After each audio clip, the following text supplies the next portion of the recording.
Hey, welcome back YouTube to another video from Emo's Not a Phase. Today I will be discussing about the events that is happening with Warped Tour. I am super excited for everything that is happening, and I even got someone on the phone with me that actually played in one of the Warped Tours. I believe it was either 2013 or 14. His name is Chad. The band that he was in was called Dropcase, and his instrument was trumpet. What's up, Chad? How you been? Good, man. How you doing? Doing all right, doing all right. I was wondering what was your experience like playing at the Warp Tour that you were at. Can you clarify it for me, please? Yeah, man. We didn't play a big set. It was only about 25. It ended up being around 27 minutes. We were on one of the smaller stages, but it was a lot of fun. Um, it's a very well put together show. We did the one in Pomona, California. Like I said, it's a little hot, but we always enjoyed ourselves having a good time on set. So Oh, of course, of course, of course. Definitely I only went to one of the Warp Tours and that was in AC. Luckily I was right next to the ocean, but unfortunately with the body heat, sea breeze doesn't really help you that much. But I was just want so a lot of new or different things is happening with the lineup, like with announcing their lineups. How do you feel about that whole thing? To be honest, because a lot of people have mixed emotions about it, but I just want to know how you feel about it. I've been I feel like I've been going back and forth with my opinions. I think it's kind of cool that they are kind of releasing it. It keeps you on your toes. It keeps you making sure you check the website every day, which is kind of neat in itself. But also, I feel like I can speak for a lot of people in the sense that I want to know what the whole lineup is by Yeah, today. You know? yeah. Of course, trust me, I'm in the same boat with you. But I actually read some of the comments that they actually used to do this apparently like almost around the first time they started, but again, like we were only like maybe one or two when it first started. I believe 1995 and I was literally just born, so I wouldn't exactly know, but I also heard that they're doing this just to give everybody like a actual decent shout out for like everybody gets like a chance or something like that. I'm not 100% sure on that information. At least that's what I think Kevin said. No, it makes a lot of sense. I think it kind of gives whoever they're announcing that little spotlight so they can get a little bit more of a shout out, especially because with the 30th, it being the 30th, I feel like they're going to put a combination of what they had in the 90s and the early 2000s and what they had in the 2010s until the end. Yeah. Any bands that you were excited to see? Because I think you told me you were going to Orlando and California, so you get the best of both worlds in a way. Certainly. No, I mean there's a lot of really good bands out there. I really like. I love Miss May. I've always liked Miss May. Yeah. I think they have very good instrumentals. Yes. I think the big thing that me and a bunch of people in the Orange County ska scene from California are interested in is Dance Hall Crashers. Okay. I believe they broke up in 1998. I think that was the last year they played music. So they've not been playing music in a very long time, and they've only announced three shows. So uh, they have the Long Beach show, and then they're doing a show in San Francisco, California. But as of right now, that's the only three they're doing. And like I said, it's been almost 30 years at this point. So it's exciting to be able to see a band like that really turned the ska scene around, especially in regards to like female fronted bands. Yeah, of course. So I'm also curious, like with the bands that they haven't announced yet, who do you plan on or who would you like to see announced? Like, I would like to see Paramore. I would love to see. I mean, I know that My Chemical Romance hasn't really done Warp Tour, I think, really ever, but it'd be really cool to see. I loved when I Set to Kill was at Atlantic City. That's actually Oh, wow. when I got to. That was how I was able to discover that band was at Warped Tour in AC. There was also another band that I would love to see. Sum 41. I know that they were done with their what's his names, like with tour and all that stuff, but considering the fact it is the 30th anniversary, I'm really hoping to, get a chance to watch them.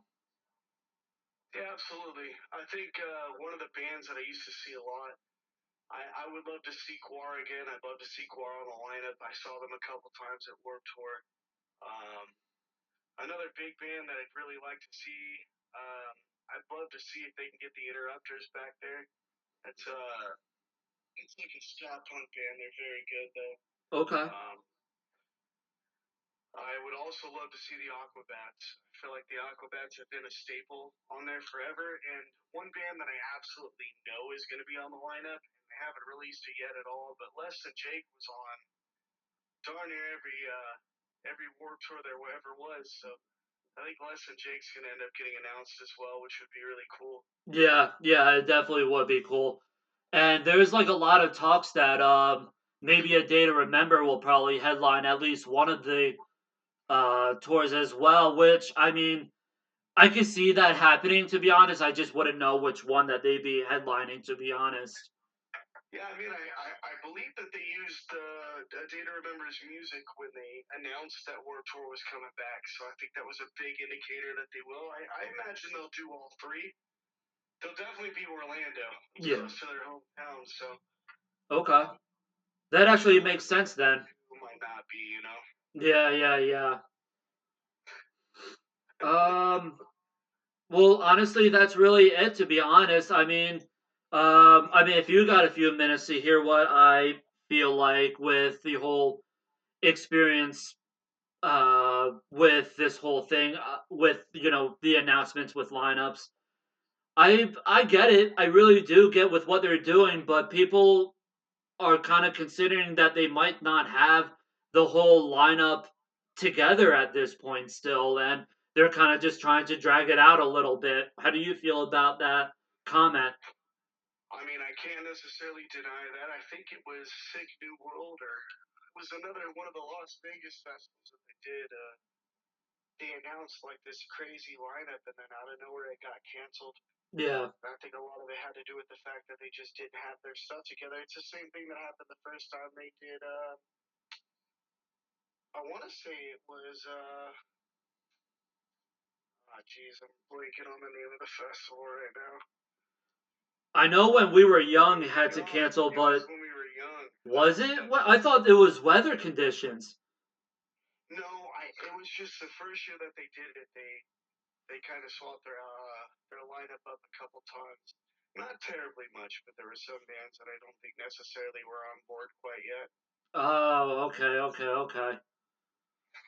But okay, yeah. I mean, I get it too because they don't want to promise anything, and then turns out like another thing happens. It's better to, I guess, show less than show more, and because it'll probably get people a little bit more, prepared. And a lot of people are upset about the Orlando, but a lot of people are also saying that Orlando is literally 10 months away, maybe 11, so or a little less than 11 months away, so there's still like a lot of time for these things to happen. And unfortunately with Orlando, that's like towards the end of hurricane season, right? You know, So anything could literally happen, and I'm actually surprised that they did one in Florida, but you know what? It is what it is. no, no, absolutely. I'm excited for it too. I think we're going to be really shocked with what ends up happening by the end of this. I think there's going to be some bands that end up getting put on that might be a little bit shocking to some people. If I'm being honest with you, I think one of those bands might be Linkin Park. I've thought about it for a long time. They need to kind of get their, they kind of need to get their feeding in, and they need to get that momentum back since Chester passed away, and they've now revamped the band with a new singer, and I think that this is the perfect festival for them to get themselves back rolling. So I Yeah, think there's a big possibility that we might see something like that, a big, big, big band like that being announced as well. that'd be insane if I saw Linkin Park. I mean, granted, I was supposed to see Linkin Park in Atlantic City way back when, I think roughly 2014 or 15, and Chester broke his ankle literally 3 days beforehand, so that kind of screwed everything up for me. But you know what, it is what it is. But hopefully they could at least go to the Orlando location. Maybe that's just me being selfish because I only got the Orlando tickets, but that was probably going to be the easiest thing for me to really grab, unfortunately. I think that that would be more of an East Coast thing as well, though. I think Orlando would get it, and there'd be a possibility of DC. I don't necessarily think that Long Beach would get it. It's quite a distance, and also I think that, like you said earlier, I mean, there's a lot more time in between shows when it comes to Orlando's than DC and Long Beach. So Yeah, yeah.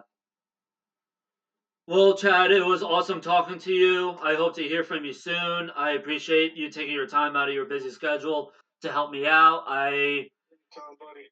Actually, your band name was Dropcase. Actually, I'm gonna give you guys a follow on YouTube really quick. Excellent. You can also catch us on we were on Funhouse. If you've ever heard, if any of you guys have ever heard of Funhouse, it's a YouTube channel. If you look up Talking Stockings, you'll see my band playing on there as well. I'm literally getting like a whole bunch of like phone cases being dropped on here. Do you actually by any chance know your YouTube name like for the Type band in or Dropcase OC, see if that does any better. okay. Is Dropcase all one word or Yeah, it's all one word. okay. We Dropcase. also used to be known as OC Stockheads. Dropcase OC. Okay, I think I actually see you or see someone. Um This is the best way to look. let's see. Ska punk hardcore. Actually, I That's think the I one. do. Um Brain Juice, like does that Yep, song sound familiar to you? yes sir. Okay, cool. So I'm gonna give you guys a subscribe. Thank you, thank you. And if you actually, speaking of subscriptions, do you mind giving me a little subscription as well? Absolutely, buddy. I'll get on there right now. Appreciate you. I thank you. Anytime. All right, Chad. I'll talk to you later. Sounds perfect. All right, later.